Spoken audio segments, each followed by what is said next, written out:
Guys, ini berita ngeri banget nih guys. Lu tahu nggak ada 3.000 restoran di Singapura yang sudah bangkrut dan jumlahnya bakal makin banyak lagi yang bangkrut karena setiap bulannya ada 250 restoran yang bangkrut di Singapura. Food and beverage outlet closures in Singapore reached the highest level in nearly 20 years in 2024. Jadi buat teman-teman yang belum tahu ya, sesuai dengan prediksinya Lawrence Wong, Singapura berada dalam kondisi yang tidak baik-baik saja. Apalagi setelah USA itu mundur dari peta perdagangan dunia. USA, Amerika Serikat, mundur dari posisinya sebagai polisi pelindung planet bumi. Dan Lawrence Wong udah berulang kali bilang bahwa Singapura akan masuk ke era yang sangat-sangat mengkhawatirkan. Dan ini terbukti. Karena ternyata ya dalam 1 tahun terakhir udah lebih dari 3.000 restoran spesifik nih yang bangkrut di Singapura. Bahkan restoran Michelin Star ya, artinya restoran bergengsi aja banyak yang tutup guys. Nah buat teman-teman yang belum tahu, Michelin Star itu adalah patokan untuk sebuah restoran dianggap sebagai restoran paling bonafit, paling bergengsi di dunia. Di Singapura ada begitu banyak Michelin Star restoran loh, dan ternyata banyak dari mereka yang bangkrut. Ini ngeri banget karena kalau sampai Michelin Star restoran aja nggak bisa bertahan, apalagi yang kecil-kecil guys. Dan teman-teman udah tahu dong, Singapura itu terkenal banget dengan jajanan pinggir jalan atau hawkers, makanan kaki lima. Dan banyak dari mereka yang udah berusia puluhan tahun, bahkan menjadi makanan khas tradisional di Singapura. Selama beberapa generasi mereka juga gak bisa survive, mereka terpaksa tutup guys. Salah satunya restoran favorit gue, Kaso. Restoran paling enak kalau lo mau makan sop ikan guys. Anyway, kenapa sih restoran-restoran di Singapura banyak yang tutup? Ada 4 alasan yang kita catat guys di sini. Kenapa restoran ini tutup? Yang pertama adalah karena makin kesini makin banyak restoran juga yang buka di Singapura. Lo tau ya, ketika ekonomi suatu negara makin berat, makin nyungsep, apa yang dilakukan oleh penduduknya karena kena PHK, mereka coba dagang kaki lima. Begitupun juga di Singapura guys.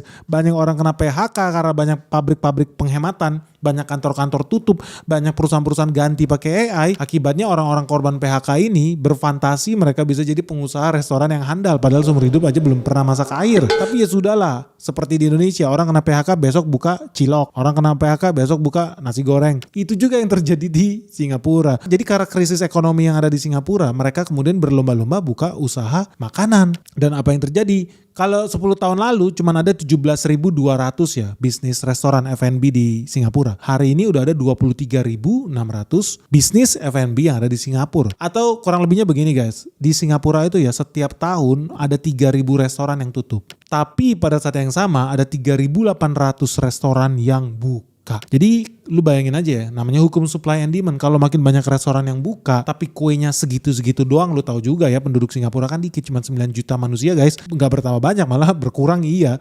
Tapi jumlah restoran makin banyak, apa akibatnya? Ya mereka harus berebutan kue, berebut mulut orang yang sama. Akhirnya jangan heran juga kalau makin banyak restoran yang tutup di Singapura. Ya karena makin banyak orang yang buka, dan akibatnya makin banyak juga yang gak laku, makin banyak juga yang tutup karena kompetisinya makin ekstrim. Nah yang kedua guys, alasan yang kedua, ini sama kayak di Indonesia. Biaya hidup di Indonesia makin lama makin tinggi, makanya banyak buru-buru yang demonstrasi terus minta naik gaji. Nah begitupun yang terjadi di Singapura, biaya hidup makin lama makin tinggi, biaya sewa makin mahal, lu kalau tinggal di kos-kosan juga makin mahal, sewa apartemen makin mahal, begitupun lu kalau buka kios, lu sewa kios, sewa restoran buat kafe, itu juga uang sewa makin mahal. Gue punya kawan baik juga yang udah hampir 20 tahun lah buka usaha di Singapura, dia punya bar sama kafe, punya 3, sekarang udah tutup semua guys. Gue tanya kenapa? Ya wajar aja Ben, lu bayangin, gue punya tempat usaha cuma 50 meter persegi satu petak. Harus bayar uang sewa 150 juta rupiah per bulan. Gue bilangin guys, ini dia punya kafe, luasnya cuma 50 meter persegi di Clarke Quay, dia harus bayar 150 juta rupiah per bulan, alias setara 12.000 dolar Singapura. Tahun lalu, tahun ini uang sewanya udah naik jadi 200 juta rupiah per bulan, atau kurang lebih setara 15.000 dolar Singapura. Dia harus bayar 200 juta rupiah per bulan dan dia nggak sanggup. Cuman ini juga terjadi bukan cuma buat restoran-restoran kaki lima atau hawkers, termasuk restoran Michelin Star banyak yang tutup. Buat lu yang belum tahu, Kaso ini bahkan sampai dapat award dari Michelin sebagai Bib Gourmet. Jadi ya restoran-restoran kecil yang dianggap Michelin sebagai restoran yang berkualitas tinggi. Di layar kaca, data menunjukkan bahwa dari 10 besar restoran paling ramai di Singapura, itu bukan restoran Chinese food atau restoran Singaporean food atau Malayan food. No. Peringkat 1 ada McD. Peringkat 2 ada KFC. Peringkat 3 ada Burger King. Peringkat restoran khas Singapura, Yakun Kaya Toast. Jadi makan roti pakai serikaya sebenarnya dari Medan. Tapi ya udahlah. Yang peringkat 6 ada Starbucks, peringkat 7 ada Jollibee dari Filipina. Ini enak guys. Yang ke-8 ada Din Tai Fung, yang ke-9 ada Pizza Hut, dan yang ke-10 ada Coffee Bean. Di layar kaca, ketika bisnis restoran itu drop year on year, itu drop 10% loh di Singapura. Di sisi lain, bisnis fast food, makanan-makanan beracun ini justru naik growth-nya, naik 1,8%. Mereka kalau makan nyebrang mereka ke Johor Bahru di Malaysia. Sedih.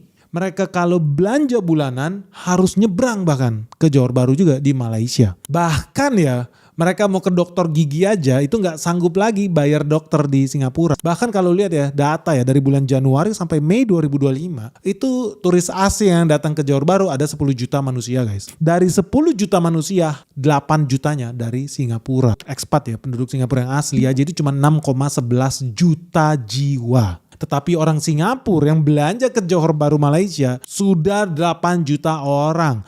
Artinya guys, ya satu orang Singapura dari bulan Januari sampai Mei 2025 bisa 2 bahkan sampai 3 kali pergi ke Johor Bahru. Buat makan, buat belanja, buat kafe aja mereka sampai harus ke sana guys. Lu bayangin begitu tragisnya orang Singapura untuk bisa hidup aja harus pergi ke negara orang, ke negara Malaysia. Tapi kalau lu pikir-pikir sebetulnya sangat rasional sih mereka lakukan itu. Teman-teman tahu ya, kalau mereka ya hari-hari ini belanja di Singapura, rakyat Singapura belanja bulanan di Singapura. Ya kayak lu lah kalau belanja bulanan kan beli sampo, beli karbol, beli deterjen, beli susu, beli mie, beli nugget, beli sosis. Lu tahu pengeluaran bulanan orang Singapura kalau belanja di Singapura itu bisa sampai 5,3 juta rupiah. Alias setara dengan 420 dolar Singapura. Berat guys. Kenapa berat? Karena kalau mereka nyebrang dikit aja ke Johor Bahru, belanja bulanannya langsung drop jadi cuma 3,8 juta. Alias mereka itu hemat 25%. Jadi lu bayangin cuma selisih berapa jam ngesot dikit lu bisa diskon ibaratnya 25%. Makanya jangan heran makin hari makin banyak rakyat Singapura yang kerja di Singapura tapi numpang nyawa di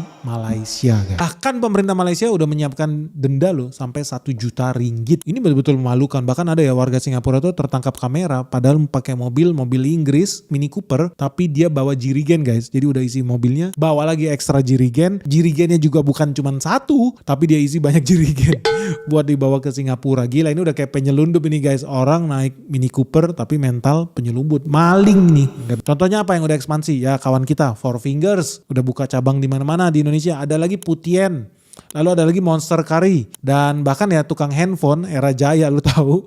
Mereka sampai kerjasama sama perusahaan Singapura buat ngebawa perusahaan teh dari Cina, Cagi ke Indonesia. Jadi ini prospek yang luar biasa sih kalau kita bisa eksplorasi ini lebih lanjut. Dan ini juga buat Indonesia sebuah peluang emas. Buat download duit dari rakyat Singapura. Kok bisa? Kan tadi gue udah jelasin. Orang Singapura kalau belanja bulanan itu akan habis duitnya sekitar 3,8 juta rupiah. Selama ini mereka bayar itu ke Johor Bahru. Ada beberapa yang ke Batam tapi nggak signifikan karena turis Singapura yang ke Batam buat belanja itu cuma sekitar 50.000 orang, nggak signifikan lah.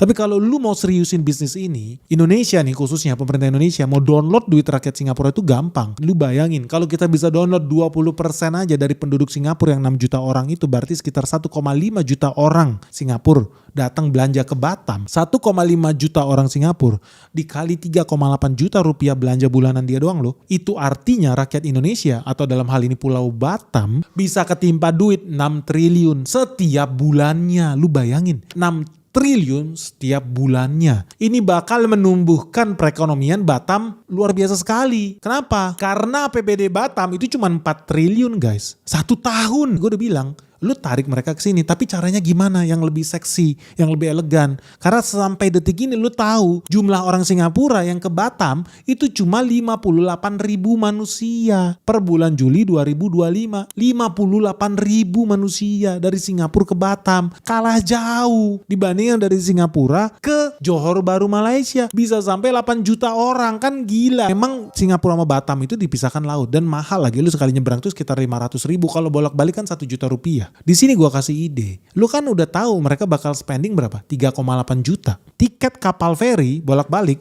1 juta rupiah. So, saran gue buat Pemprov Batam yang lu harus lakukan adalah subsidi tiketnya supaya orang Singapura ke Batam lebih murah. Gimana caranya Pak? Gratisin. Orang Singapura ke Batam cukup bayar 0. Tapi pulangnya lu bayar 500.000. Jadi kasih diskon 50%. Rugi nggak negara kita? Enggak. Mereka lu subsidi 500.000 tapi nyampe Batam mereka belanja 3,8 juta per orang. Realnya gue yakin lebih dari itulah. Pasti lebih dari itulah. Gak mungkin mereka gak nginep di hotel. Gak mungkin mereka gak jalan-jalan, gak makan di restoran di kita. Bahkan banyak juga yang nginep di hotel kan gitu. Cuman ya lu harus perbaikin infrastrukturnya juga. Dan suprastrukturnya. Jangan malah wisatawan asing ini kita palak. Kayak kemarin tuh ada wisatawan dari Taiwan pergi ke Bali. Dipalak. Kenapa penting buat pemerintah kasih subsidi? Gini gue kasih tahu konteksnya Singapura. Kenapa Singapura cuman 50.000 orang yang ke Batam? Karena gini, kalau lu harus spending 1 juta rupiah buat PP bolak-balik Singapura Batam PP itu 1 juta rupiah. Jauh lebih murah buat orang Singapura liburannya sekalian ke Danang, ke Hanoi di Vietnam, atau liburan ke Phuket di Thailand, Bangkok, atau pergi ke Cebu di Filipina. Kenapa? Karena kalau mereka pergi ke Thailand, ke Vietnam, ke Cebu, mereka itu bayar cuman 1 juta juga. Bahkan ada yang cuma 800.000, jauh lebih murah dibanding pergi ke Batam. Jadi ngapain lu pergi ke Batam? Mendingan lu pergi ke Thailand kan? Mendingan orang Singapura pergi ke Bangkok. Mendingan orang Singapura pergi ke Vietnam. Kenapa bisa lebih murah? Ya simple aja coy. Karena disubsidi sama negara-negara yang pintar itu, yang tidak hobi korupsi. Nah kalau kita mau kalahin mereka dan lu mau dapet 6 triliun setiap bulan dari rakyat Singapura, dengerin kata Benix. Lu subsidi tiket ferry dari Singapura ke Batam gratis. Pulangnya bayar. Gua yakin jumlah wisatawan Singapura yang ke Batam langsung meledak. Tapi ingat, jangan suprastrukturnya lu rusak. Jangan malah begitu turisnya banyak, lu rampok, lu peras mereka. Ya jangan lakukan itu. Dan pemerintah juga harus siapin infrastruktur yang bagus dong. Jangan sampai antriannya panjang. Bahkan kalau perlu ya gratis, bebas visa. Buat ekspat-ekspat ya yang ada di Singapura, buat warga Singapura supaya mereka gampang tuh lalu lintas. Kan mereka belanja bulanan bakal sering, bahkan ada yang 2 minggu sekali ke Batam buat beli rokok supaya lebih murah, buat beli belanja bulanan mereka. Ya itulah kita permudah, kan nggak ribet sih. Kenapa kita mempersulit negara kita? 6 triliun loh setiap bulan, kita harusnya bisa dapetin itu loh. Kenapa kita nggak mau lakukan ini ya? Malah apa yang dilakukan oleh BUMN Indonesia ya, PEL ini, memang isinya orang brilian dan sangat jenius. Yang dia lakukan bukan ngasih tiket gratis buat orang Singapura yang mau buang-buang duit di Batam. Tapi yang dilakukan oleh mereka apa? Mereka ngasih tiket gratis buat orang Medan yang mau pergi ke Batam. Lu bisa dapet devisa bro. Bertahun-tahun yang ada di otak lu adalah bongkar pasang trotoar. Atau kalau agak beda dikit ngasih tiket gratis rute Medan Batam.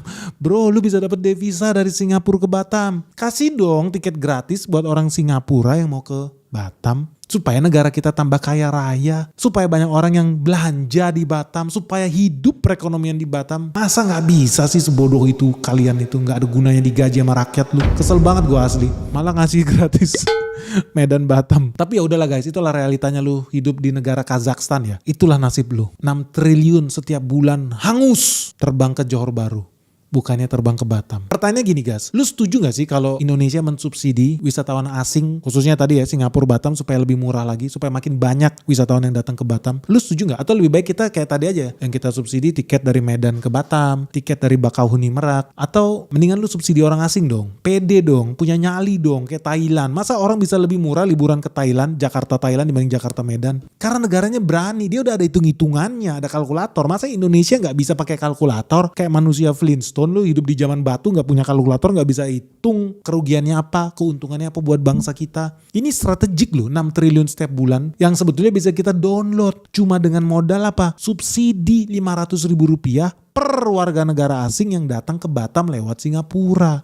Aduh, easy money guys. Tapi ya udahlah, menurut lu gimana? Lu setuju gak kalau negara lakukan yang Benix bilang, subsidi wisatawan asing yang datang ke Batam dari Singapura? Spesifik banget tuh. Gua gak minta lebih. Gua gak minta koruptor dihukum mati. Gua gak minta redenominasi. Enggak. Satu-satu aja deh di Batam nih biar dapat 6 triliun per bulan. Lu setuju gak sih kalau negara subsidi tuh warga negara asing khususnya Singapura dan ekspat-ekspat yang ada di Singapura disubsidi biar gratis kalau pergi ke Batam? Itu pertama. Dan yang kedua, dibebaskan visanya. Karena mereka bisa bolak-balik. Sebulan 3 kali 4 kali, digampangin lah, jangan dipersulit, dimudahin supaya mereka bisa check in, dimudahin proses imigrasinya. Kalau perlu bikin jalan tol khusus supaya cepet lewatin imigrasi, nggak pakai ribet. Orang mereka mau bakar duit, mereka mau belanja kok.